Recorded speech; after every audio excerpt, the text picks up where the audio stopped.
Okay, I think we are ready to begin.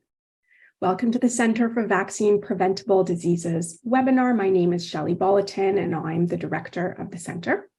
Before we begin, I wish to acknowledge this land on which the University of Toronto operates. For thousands of years, it has been the traditional land of the Huron-Wendat, the Seneca, and the Mississaugas of the Credit. Today, this meeting place is still the home to many Indigenous people from across Turtle Island, and we are grateful to have the opportunity to work on this land. For those of you who are joining from elsewhere in Canada, I invite you to reflect on and acknowledge the land on which you live and work. Transparency and research is the key to public trust, so we'd like to note that the CVPD is supported by the Dalla Lana School of Public Health at the University of Toronto, which funds infrastructure, faculty, and staff salaries through a mixture of operational funding, grant funding, and donor funding, including funds from vaccine manufacturers. We have a robust set of governance processes at the CVPD to ensure that funding sources do not impact the academic freedom of CVPD members. Today, we're very, very fortunate to have Dr. Sarah Buchan and Dr. Ramandip Grewal with us, and they will be telling us about vaccine effectiveness, so the work that goes into calculating vaccine effectiveness and how vaccine effectiveness estimates are applied into decision-making.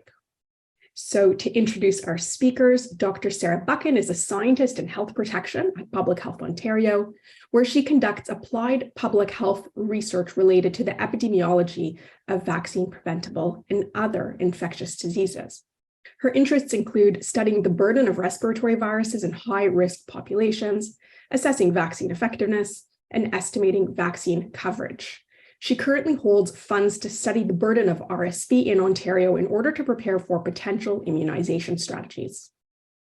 Since 2020, Sarah has supported the provincial COVID-19 response by contributing to analyses related to COVID-19 burden, transmission, immunization program impact, and vaccine effectiveness in order to inform decision-making.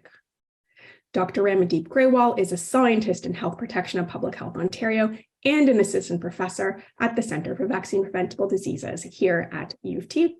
She conducts research on the epidemiology and prevention of infectious diseases, including vaccine preventable diseases. Her research interests include evaluating and determining barriers and facilitators of uptake of public health programs, including vaccination programs. She has recently led studies estimating the vaccine effectiveness of COVID-19 vaccines among long-term care residents and community-dwelling adults in Ontario. So a couple of housekeeping items before we start. At the end of the presentation, you will be able to submit questions through the chat pod, and we will do our best to get to as many questions as possible, but we're apologizing in advance if we run out of time before every question is answered. If you have questions after the webinar, you may direct them to our center email address, cvpd.dlsph@utoronto.ca. Lastly, we recognize the value of reasoned discourse. So this commitment comes with the responsibility to ensure respect for others. So please ensure any questions or comments for today's speakers are made respectfully and remain in the spirit of positive academic discussion. So with that, I'd like to turn it over to our speakers. Thank you so much for that wonderful introduction, Shelley. I'm just going to share my screen.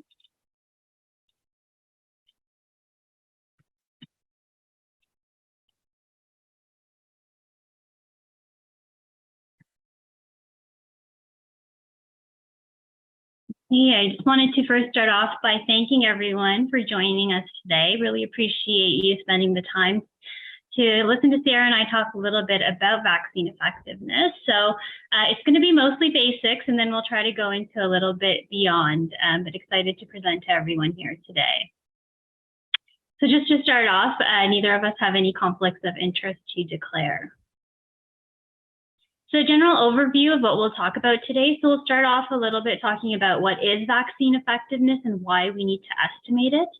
And we'll talk about some of the data sources, the vaccination and outcome data, some of the study designs that can be used to estimate VE, and then some of the, a little bit around interpreting VE estimates, And we'll go over an example of a COVID-19 VE study that Sarah and I were both involved in, and then a little bit around application to decision making. So what is vaccine effectiveness and why do we need to estimate it? So I'm going to start off talking a little bit about vaccine effectiveness versus vaccine efficacy. We've all probably heard these terms at this point, especially with the COVID-19 pandemic, and sometimes these terms are used interchangeably, but they shouldn't be. So vaccine efficacy refers to how the vaccine performs in ideal conditions, so in controlled clinical trials. So here we're calculating vaccine efficacy by comparing the disease rates between those who received a placebo versus the vaccine, and as I mentioned, in randomized controlled trials. And often these samples are restricted. So for example, many of these studies won't include immunocompromised populations. And so that limits generalizability of these estimates to the wider population. Vaccine effectiveness, on the other hand, is estimated after the vaccine is rolled out to the wider population. So this refers to how the vaccine performs in wider populations. And here we're comparing disease rates between those who were vaccinated versus unvaccinated, or it could also be potentially a different comparison group, which we'll talk about a little later on. And this is done in the real world, as mentioned. These are observational studies. And though these studies have better generalizability, there is also now an issue of increased confounding. So if we have these vaccine efficacy estimates that are run by manufacturers and clinical trials, why do we need to estimate vaccine effectiveness? So I mentioned, it's measuring the vaccine performance in the real world. So it's letting us know what the impact on the burden of disease and prevention will be on the population level. Higher VE estimates lead to greater public health confidence and promote uptake. And then also estimating VE over time helps with monitoring waning immunity, which can help us determine when maybe a booster dose is needed. Also, higher VE plus higher coverage and knowing this VE estimate can also lead to some indirect effects and understanding indirect effects, for example, something such as herd immunity. And VE estimates also play a significant role in vaccination policy. Decisions around the actual vaccine product, the need and timing of boosters, as I mentioned, number of doses, and more. And finally, also help inform other important studies needed for policy making, such as studies looking at cost effectiveness, as well as being used as parameters in modeling population level impact across scenarios. Something really important to remember is that vaccine effectiveness depends on a variety of factors. So we'll end up getting different VE estimates depending on a number of different things, such as the actual methodology of the study. So the study design, the outcomes, the definitions, the different data sources, the circulating viruses, variants or sublineages, it could be different vaccines, the spatial and temporal considerations, as well as characteristics of study populations, such as age, prior history of exposure, comorbidities. And that's why it can be difficult comparing vaccine effectiveness estimates across jurisdictions and even within jurisdictions and looking at different populations. And this little table here at the bottom, this is taken from one of the UK reports showing the consensus vaccine effectiveness estimate. It's really highlighting here the different VE estimates obtained across different scenarios. So for a different vaccine, for a different outcome, across different times since vaccination. And you could see that varying VE across the different rows and columns. So now going a little bit into the actual data sources. So some of the data sources we can use for determining vaccination status could be a vaccination registry, a self-report vaccination, electronic medical records, billing codes, and often the availability of these data is also dependent on the jurisdiction and what available data sources there might be. For example, some of the provinces in Canada have a vaccination registry, whereas some don't. There are also a number of considerations to take into account when thinking about actually determining vaccination status, such as the dose number, time since vaccination. There can be differences across subgroups, the eligibility for vaccination, who can actually receive the vaccine, as well as previous infection.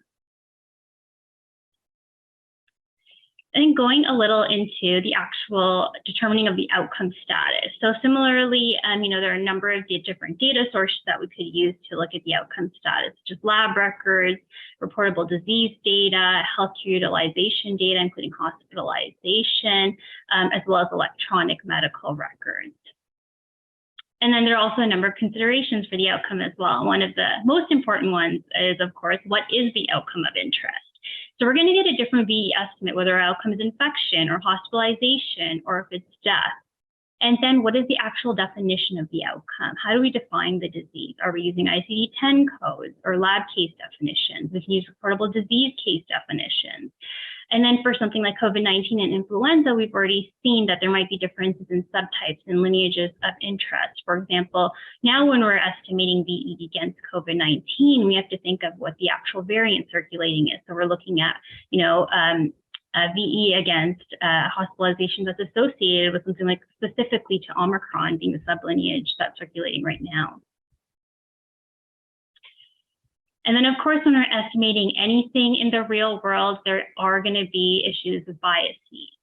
So some of the important biases to take into consideration when calculating VE include one being information bias misclassification. So for example, if using self-report vaccination status, there's potential for recall error, someone that may think they're vaccinated, but they actually weren't.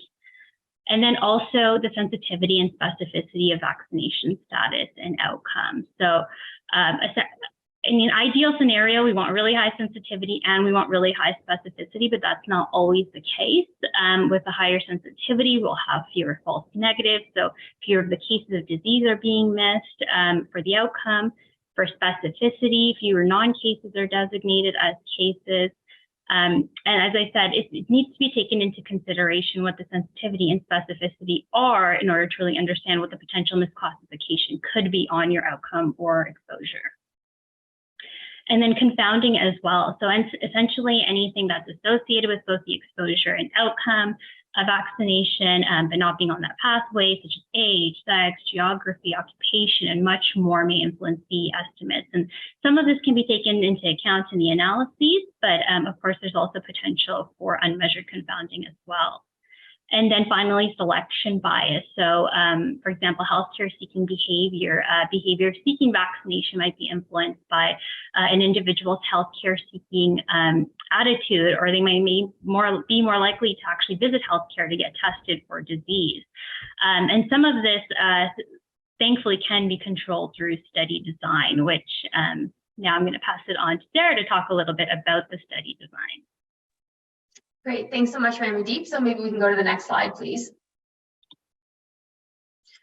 Okay, so we did promise an overview of the basics, and so we'll start there in terms of how we actually go about estimating VE. So this is really simplified, but what we're trying to demonstrate here is that the most basic level, what we're doing with vaccine effectiveness estimates is comparing the risk of that outcome. It could be symptomatic infection, it could be hospitalization or death, and we're comparing those outcomes in individuals who are vaccinated compared to those who are unvaccinated. As Ramandip mentioned, how we obtain this vaccination status, how we define and measure the outcome, and how we adjust for important differences between the vaccinated and the unvaccinated groups to yield this estimate is anything but basic. Next slide, please.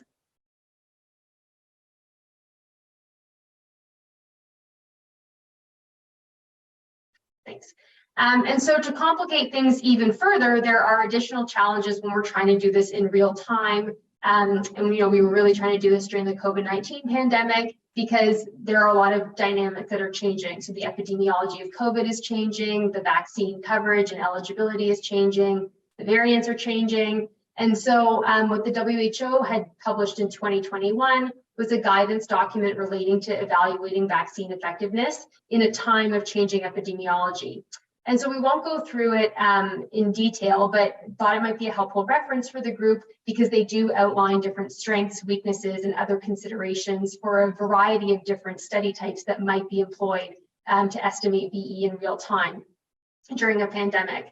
And since this publication, they have also published an addendum to the VE measurement guidance, and that has incorporated additional learnings and considerations from those who've been doing this work around the world and hopefully can be applied for future opportunities to measure VE. Next slide, please. But what we do want to do is spend a few minutes going through a high-level overview of common study designs used for estimating VE, including one that has become very common in the field, and I'm sure many on the call are familiar with, and Ramandip will be presenting a specific example of this study design later. So some folks on the call might be familiar with the broad categories of cohort studies and case control studies, which are both types of observational studies. They're both frequently used to estimate VE, and the major difference between these two study designs is how the individuals in your study are sampled.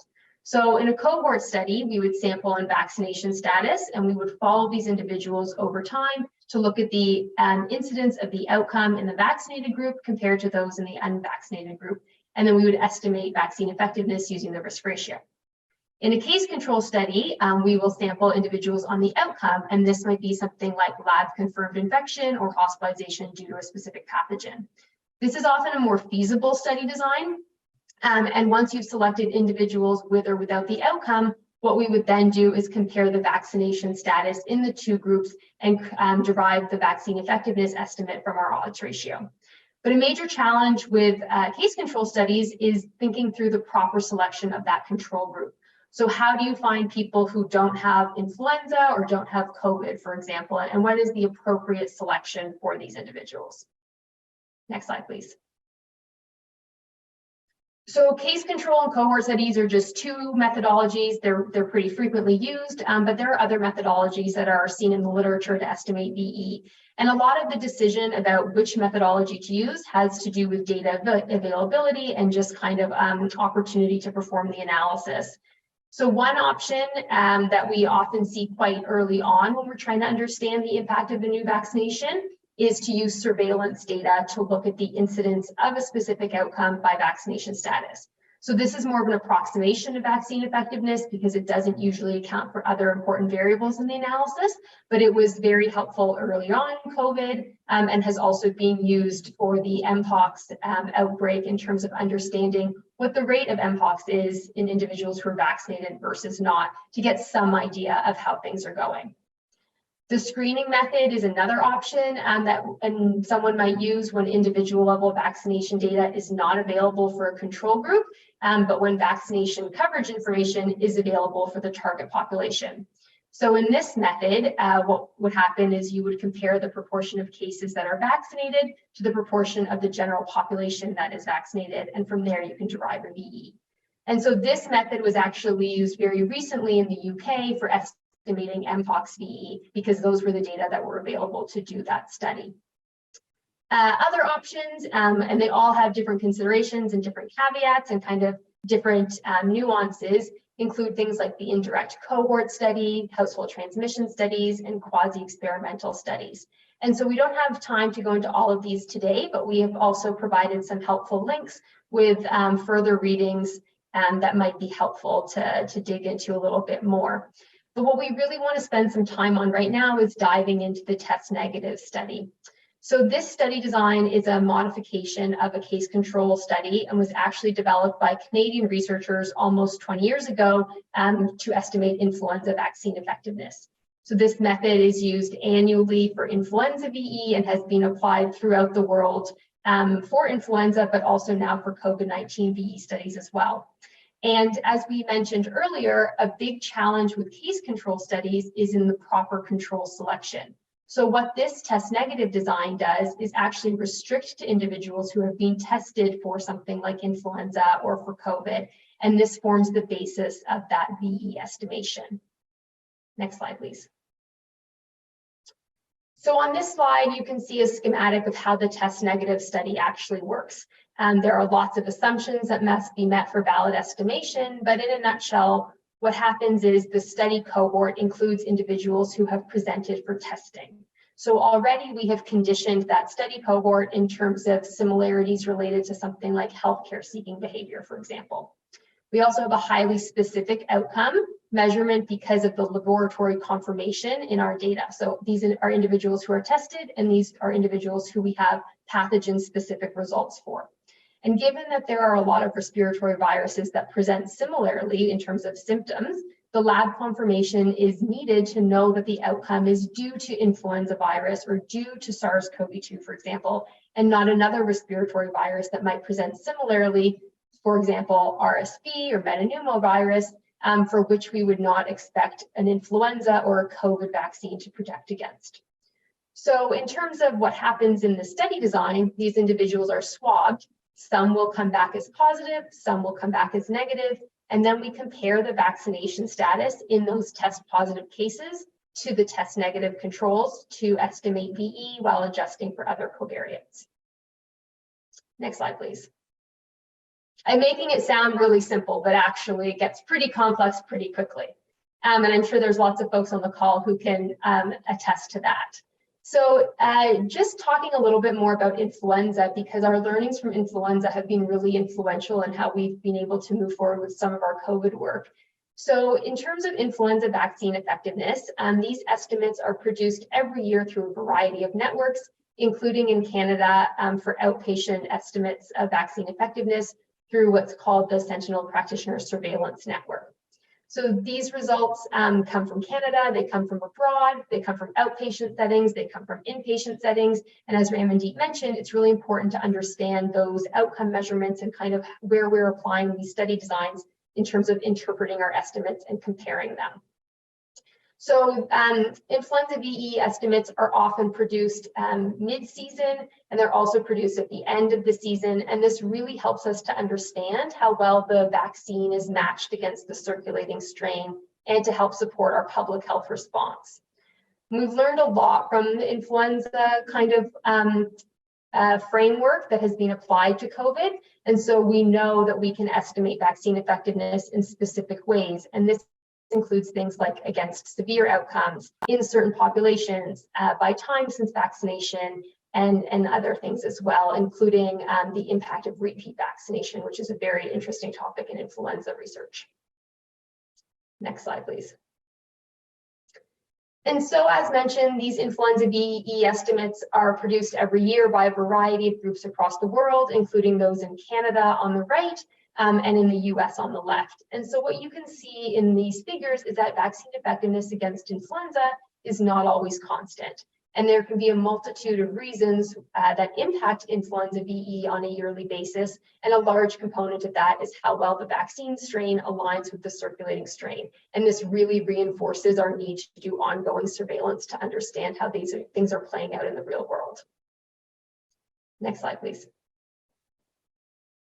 So in the figure from the slide before for Canada, those data were collected prospectively as individuals are enrolled through a network of family doctors, and they're swabbed in those offices if they have symptoms. Another mechanism that we have used for influenza vaccine effectiveness and now COVID vaccine effectiveness is to rely on administrative data that are routinely collected. And in Ontario, we do this at an institute called ICES. So for both influenza and COVID, we have linked laboratory data to health administrative data holdings to estimate VE. And this framework became really important during COVID in terms of leveraging existing data systems and being able to estimate VE in near real time. So what you can see on the right, and we won't get into this too much today, but ICES holds a vast variety of data sources, including things like hospitalization records, family physician visits.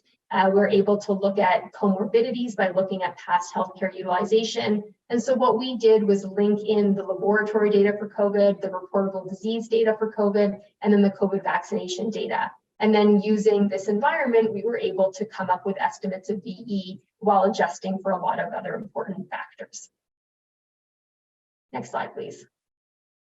Okay, so that was the basics of how we actually go about estimating VE. But I think another important component in the discussion today is actually how we interpret VE. Next slide, please. So we know at a very high level that vaccine effectiveness is a measure of the risk of an outcome in vaccinated individuals compared to those who are unvaccinated. So this is already a relative measure between two groups. And you might hear most recently, actually probably for like the last year or so, the term relative or marginal VE, which is actually comparing the incidence among vaccinated individuals. And this could be, for example, by number of doses. So we want to walk through the few concepts related to this because I think we often hear about the absolute vaccine effectiveness or the relative vaccine effectiveness. I think it's really important that we're ensuring that we're interpreting those two measures correctly. So we're going to walk through a little bit of math today. And I think the reason that we're interested in doing this is to also note that the measure of vaccine effectiveness that we see in a population has different impacts on the absolute scale in terms of how many cases are avoided due to vaccination, and this is based on what our VE is or what our baseline incidence is.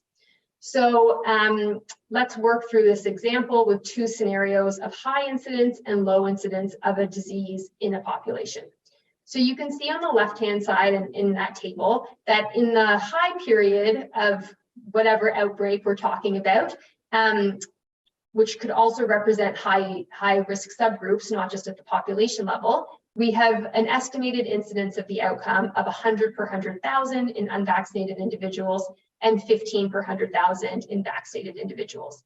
So this would translate to a relative risk and then a VE of 85%.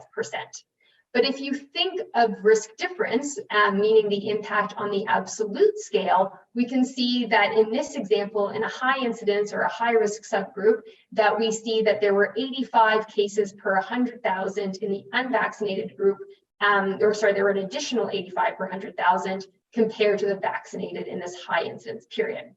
And when we apply that same 85% vaccine effectiveness in a lower incidence period, meaning that the baseline incidence is scaled down, the vaccine effectiveness remains the same, but the impact in terms of risk difference, in terms of absolute cases, is lower because the baseline incidence is lower. So you can see that the absolute impact of a vaccine can depend on the baseline risk, even if the vaccine effectiveness is the same. Next slide, please. So in that previous example, we focused on absolute VE in the sense of comparing incidence in vaccinated to unvaccinated. And I apologize, I know this slide is a little bit busy, but we can also calculate something called the relative or the marginal VE, which compares two vaccinated groups, for example. And so we've seen this a lot in the COVID pandemic as the calculation of vaccine effectiveness using unvaccinated individuals, by which we would kind of get one of these absolute VE estimates, became much more challenging as a very high percentage of individuals in a given jurisdiction had been vaccinated. And then the differences between vaccinated and unvaccinated individuals got further and further apart. So what we can do is actually calculate the additional gain in protection that we see, for example, from an additional dose. But it's really important that we interpret this as a relative VE. So here we are looking at the incidence in individuals who got 2 doses versus 3 doses. And when we compare 2 doses to unvaccinated people, for example, we might get a VE of 80%. And when we compare 3 doses to unvaccinated people, we might get a VE of 90%. So that's what we are, used to seeing, these absolute VEs. But what if we want to compare the VE in individuals who got 3 doses versus 2 doses? This is an estimate of relative VE. And so when we look at the that first row in that table in our high incidence period, what we can see is that the estimate of the relative VE is 50%.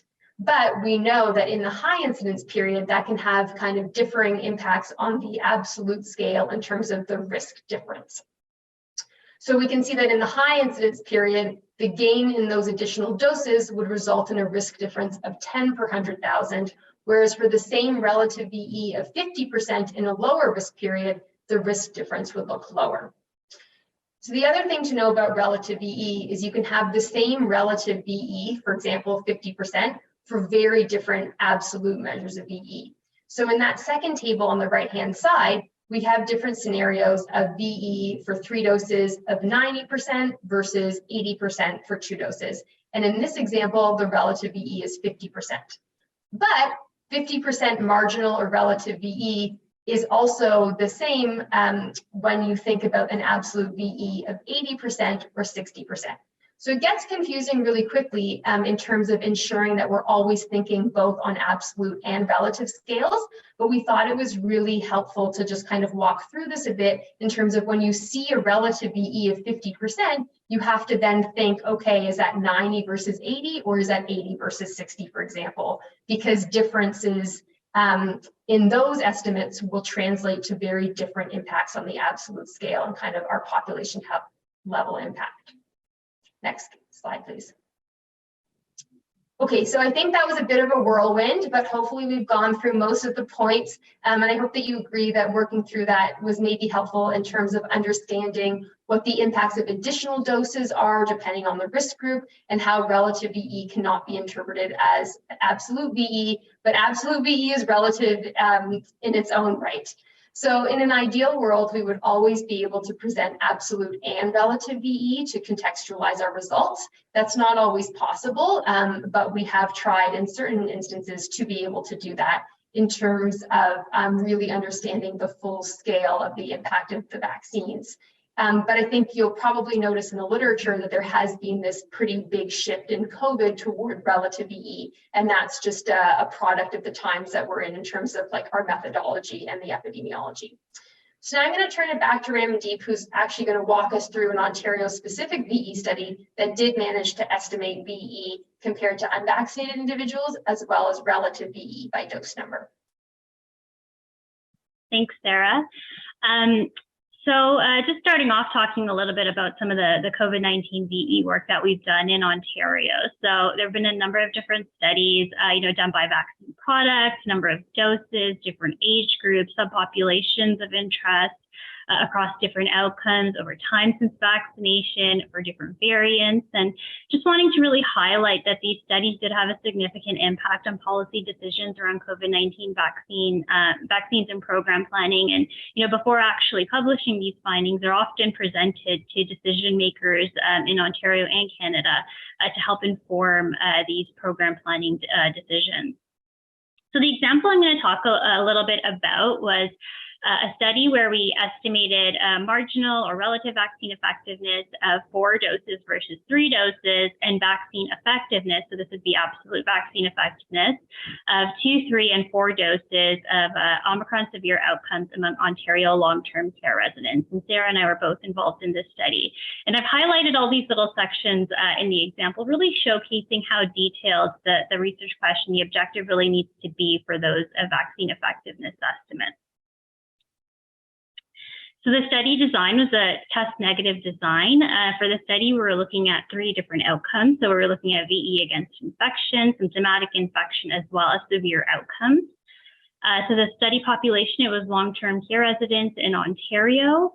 And since it's a test negative design, as Sarah mentioned, they had to have been tested for SARS-CoV-2 between December 30th, 2021 and August 3rd, 2022, which was our study period. There were some exclusions, so we excluded positive SARS-CoV-2 tests within the past 90 days, those that received a 4th dose prior to December 30th, 2021, given those individuals likely be those that are immunocompromised, or received any non-mRNA vaccines. And also if they had tested positive for Delta. So looking at the study period, you can see that there was some circulating Delta at that time. So in terms of the methods for vaccine effectiveness, so here measuring absolute vaccine effectiveness, so our exposure, we were looking at VE across doses and across time since vaccination. So any time since second dose, time since a 3rd dose, so less than 84 days, greater than or equal to 84 days, which is about 3 months. Since the 4th dose as well, less than 84 days in a number of different periods for 4th dose as well. A comparator here was those that were unvaccinated, and then we adjusted for age, sex, geographic region, week of test, prior infection, and comorbidity. So these are the results for the VE findings. So here you can see it presented across the different outcomes and then across the different times since vaccination periods and across the different doses. So what we saw was vaccine effectiveness increases from a 3rd to 4th dose, but it does wane over time. So there are a number of different estimates for each of the different outcomes, just focusing for now on where you see that little arrow showing the increase that we're seeing for those that received a 3rd dose greater than or equal to 84 days ago, and then for those that received a 4th dose less than 84 days ago. So for example, for infection, we're seeing about an increase from 34% to 49%, for symptomatic infection, 51 to 69, and then for severe outcomes, 72 to 82. And then when you're looking at it from for the different doses from the left-hand side of the graph to the right-hand side, and you'll see it more for fourth doses because we have more time since vaccination periods there. You're seeing that VE slowly decline for some of the outcomes, and that's what we're seeing that could potentially be waning immunity. And so in this example specifically, we are seeing that, it's going down a little faster for infection than it is for severe outcomes. And so for this study, as mentioned, we also looked at marginal effectiveness, and apologize for using different terminology, marginal, relative. They are both used interchangeably. We like to use marginal because, as Sarah mentioned, absolute VE is actually still a relative measure. So we looked at 4 doses versus 3 doses here. And so the exposure was days since 4th dose. So again, across a number of different times since vaccination period. And our main comparator was those that had received a 3rd dose greater than or equal to 84 days ago. And then we adjusted for the same covariates as we did for VE. So just highlighting here, now we're only looking at those people that have actually already received a vaccine. And we're looking at that incremental increase in VE from a 3rd to a 4th dose. So these are the findings similarly presented for marginal effectiveness of a 4th dose compared to a 3rd dose received greater than or equal to 84 days ago. I mean, the first thing you've really noticed is that these estimates are quite lower. And so I think that, when these relative VE studies or marginal VE studies really started coming out, there was kind of a shock. Why are these estimates so much lower than what we're used to be seeing? But it's really, really important to remember that this is an incremental increase we're seeing from a 3rd to a 4th dose. So we're seeing for infection, symptomatic infection and severe outcomes that for less than 84 days ago after a 4th dose, we're seeing, the highest marginal effectiveness there. And then similar to what we saw for the VE estimates, a bit of waning over time with the least amount of waning for severe outcomes. So the conclusions for that study, we found that a 4th dose of COVID-19 mRNA vaccine received greater than or equal to 84 days after a 3rd dose offered increased protection against all outcomes among long-term care residents, but protection did wane over time. We saw a slower waning was seen against severe outcomes, as I had mentioned, and residents seemed to remain decent protection even 6 months after a 4th dose. One caveat that we do want to mention is that, of course, findings from these studies are context dependent, as we mentioned, and should only be applied to the relevant study period. So, the study was conducted just last year, which may not seem that long ago, but so much has shifted in terms of understanding and what's been going on with COVID-19, with changes in, the proportion with previous infection, changes in sublineages, that it can be difficult to then apply the same findings to a different time period. And so I'm going to hand it back to Sarah. Thanks, Ramandip. So I think that now we have an overview of how we estimate VE, including a specific example. And what we thought might be helpful would be to chat a little bit about how important these estimates are for vaccine decision-making. So there are probably folks on the call who have a lot more experience with this and probably some very direct experience, but we really just wanted to highlight that amongst other things, VE is a critical component of decision-making, discussions, deliberations, and guidance. And so on this slide, we show examples in the US and in Canada about how VE is incorporated into some of those guidance documents. So in Canada, the National Advisory Committee on Immunization, or NACI, in their recommendations, COVID-19 vaccine effectiveness information and updated data are always included in those recommendation statements. And so vaccine surveillance data, including VE, is a core component of their decision making and has been a critical factor not only for NACI, but for other national immunization technical advisory groups in terms of what inputs they're using for their discussion and for their recommendations. Now, not all these NITAGs will necessarily release the same recommendations, nor do they have the same program goals, and they might interpret their data slightly differently for their kind of context and for their goals, but they will review vaccine effectiveness to help inform those decisions. On the right-hand side, we have an example from the US ACIP NITAG, and they have also included VE data throughout their presentations as the VE data relate to their framework on interpreting evidence to inform recommendations. Next slide, please. And so we know that VE is a really critical factor in these deliberations and ultimately is used as evidence to inform their recommendations. But the evidence and the epidemiology have evolved over time in the context of the COVID-19 pandemic. And because this context has evolved, the questions that need to be answered have evolved, and the data that are emerging have evolved. And so we know that different jurisdictions have differences in study designs and data and populations and vaccines that are used. And so while the literature from the global context is really helpful in building an evidence base and to coming to consensus, it has also been really important to have Canadian-specific vaccine effectiveness estimates that have captured our specific context to support Canadian decisions. And so we've been lucky in the sense that groups from Quebec and BC and Ontario, for example, have been providing and producing VE estimates throughout the pandemic to really help understand the Canadian context. And so what we've put together here is a slide on some of the vaccine effectiveness publications that our team in Ontario has produced over the course of the pandemic.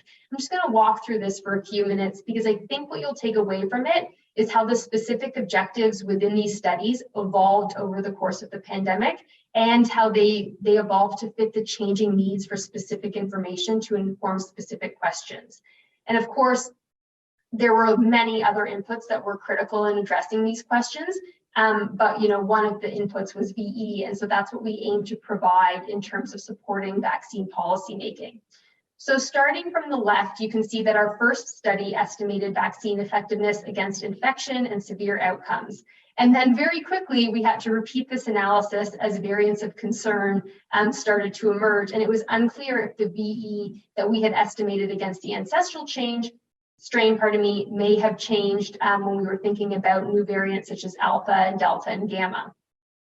Then as time elapsed, from the original rollout of the primary series, we wanted to know how well the vaccines were holding up over time and whether or not we were seeing any waning protection. So we undertook a study to look at VE by time since vaccination. When Omicron emerged, we had to rapidly assess how well the vaccines were working against that new outcome. And this also included the relative gain in VE for additional doses in select groups against Omicron, such as long-term care residents who had been recommended in Ontario for a fourth dose at the end of December 2021, and that was presented by Ramandip just a few slides earlier. We then had to shift towards studying severe outcomes only instead of being able to look at symptomatic infection and severe outcomes because of changes in testing practice and our ability to capture infections in the province. So I think, this is just part of the story of how we've estimated VE over time and how it's adapted. And in addition to kind of these changing questions in terms of things like additional doses or by different variants, the other thing that we did was to perform studies in select groups such as adolescents and children. We also looked at VE in pregnancy to see the protection conferred to infants from mothers who were vaccinated in pregnancy. And all of these studies really helped us to understand how well vaccines were performing in the real world. And to answer very specific questions about certain groups or certain nuances of VE questions to help support ongoing decision-making related to boosters, for example. Next slide, please. So with that, next slide again, please, Ramandip, thanks. I hope that we have demonstrated the need for estimating VE and its importance in supporting vaccine surveillance, discussions, and decision-making. We've talked about how we can use different methods, and applications of these methods may differ based on the disease of interest and the situation. And this is really something that our team continues to work on in terms of understanding the application of best methodology for different situations.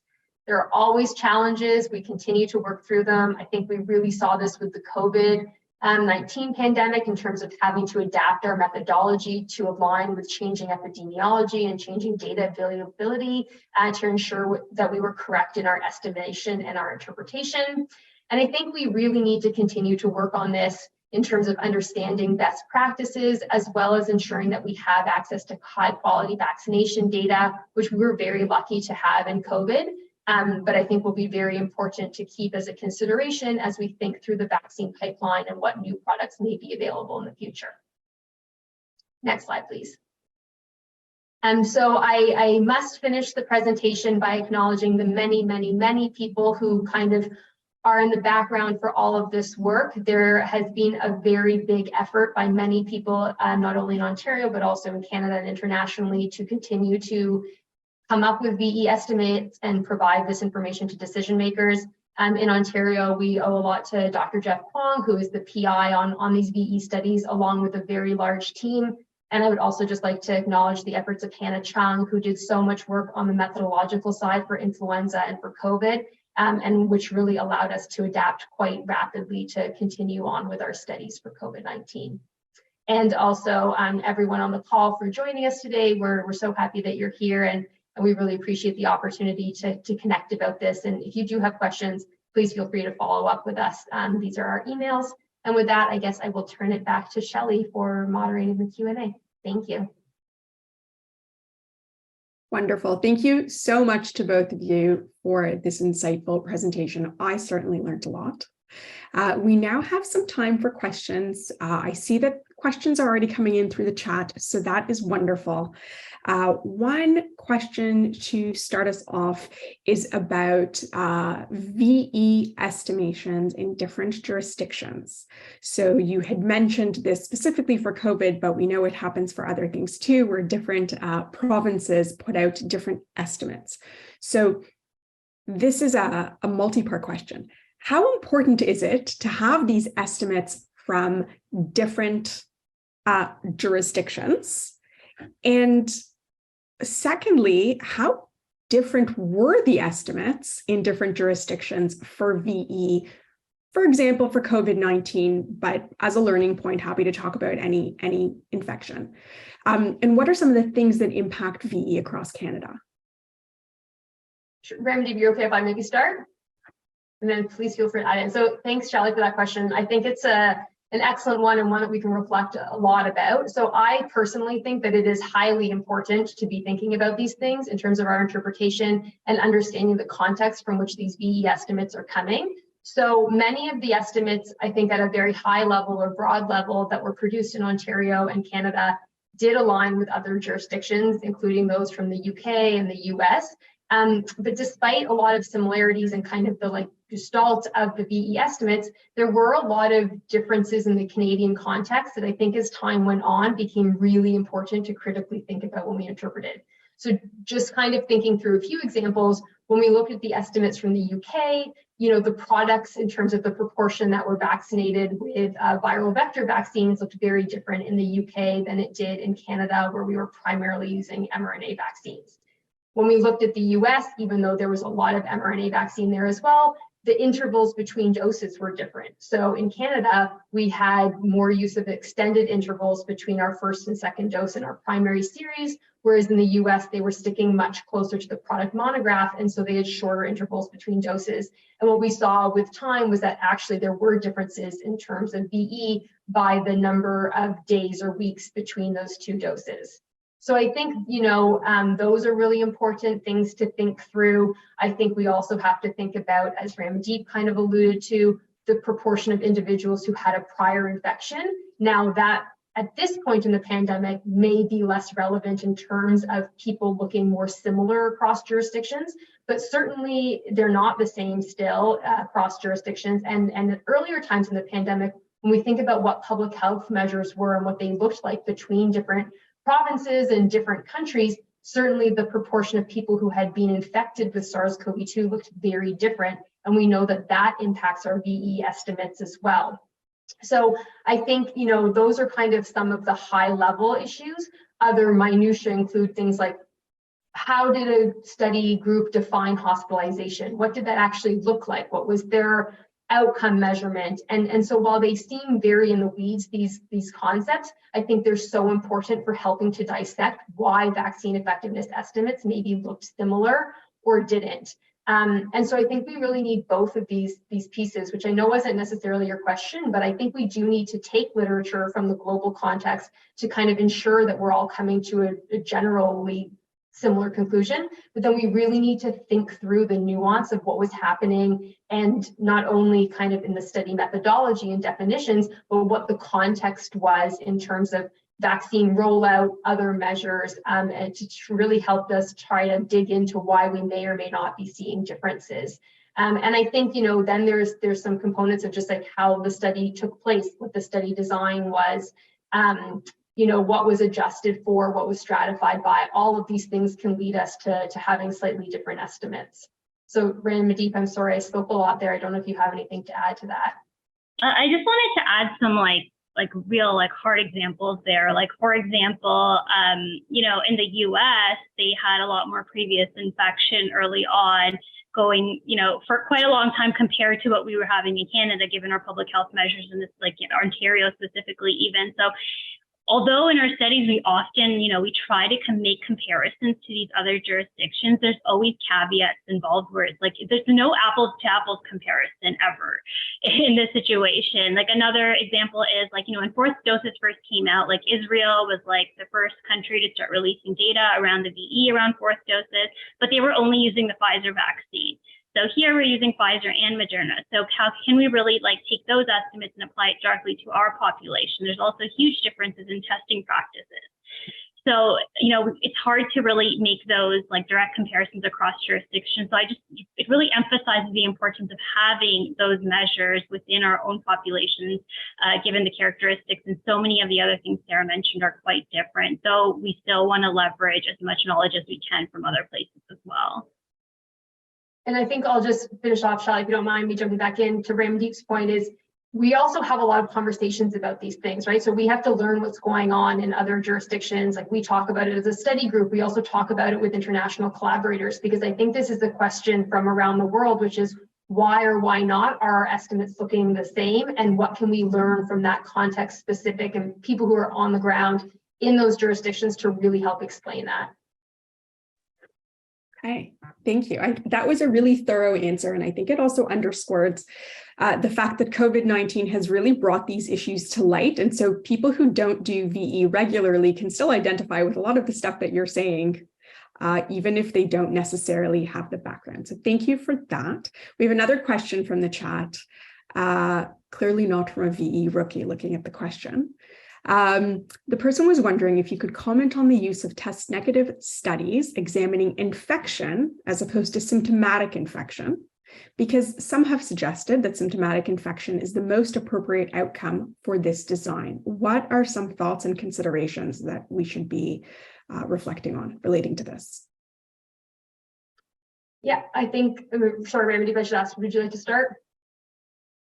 I'll go ahead. I think it's a really excellent question.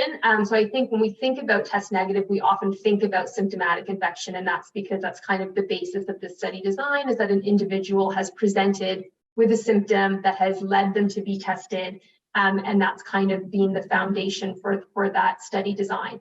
I think infection in the context of COVID has often been used because we don't necessarily always have symptomatic data.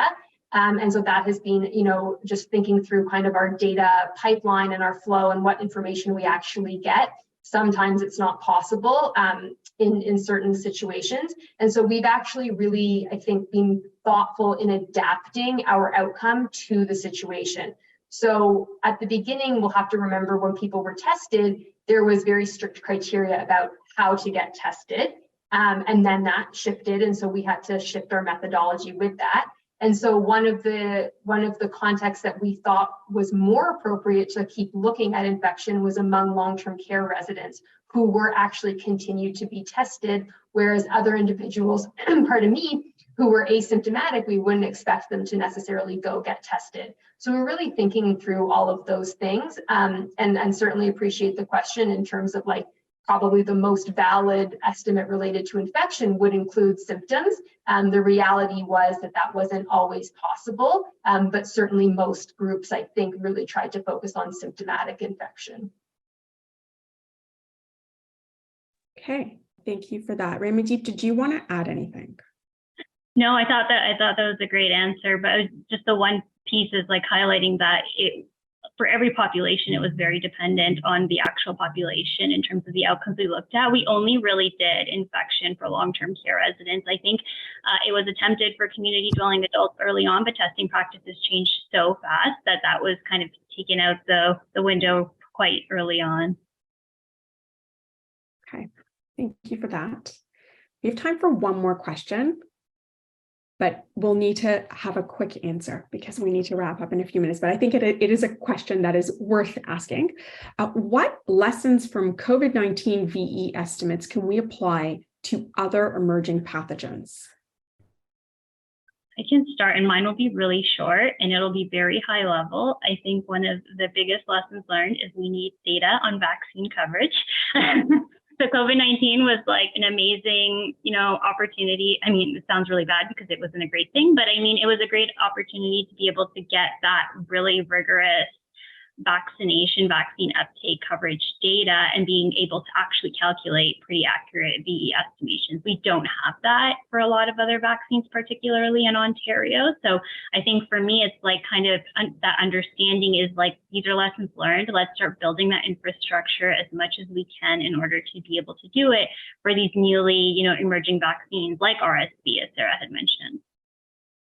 So definitely agree. I think that's the dream for many people on the call. It would be wonderful to have that in our toolbox. And I think the only other thing, Shelley, I would add is just continuing to have that toolbox from a methodological point of view. So really working through these things ahead of time. Like, we would not have been able to do this work if years had not gone into estimating influenza vaccine effectiveness using our administrative data. So that really set us up to be able to do this quickly, but it's not necessarily a one size fits all. And when we think about emerging pathogens, like, can we apply the COVID framework to Mpox? Not necessarily, because those are different outbreaks. So what can we do to kind of have that toolbox ready so that we know there are different opportunities to apply different designs and different concepts for different pathogens that are emerging and that we need VE data for? Thank you for both of those answers. Thank you for the plug for vaccine registry. Always like to get that in there to every opportunity that we can. And thank you to all of you for joining our talk this afternoon. As you know, we're always striving to improve our events. So we're going to be sending out an evaluation survey through the chat pod. It's only a few questions and should only take you a couple of minutes to fill out, but it'll be super helpful for us to get that feedback from you. Don't forget to mark your calendars for the next seminar on June 19th, which will be with Georgia Solis, and she'll be discussing using the CLSA, Canadian Longitudinal Study on Aging, to address vaccine-related research questions. To register for our upcoming events and stay up to date about what's happening in the immunization world, please make sure to sign up for a monthly digest, and we've placed a sign-up sheet in the chat as well. Thank you so much to our speakers and for our attendees for joining today, and we hope to see you at CVPD events in the future.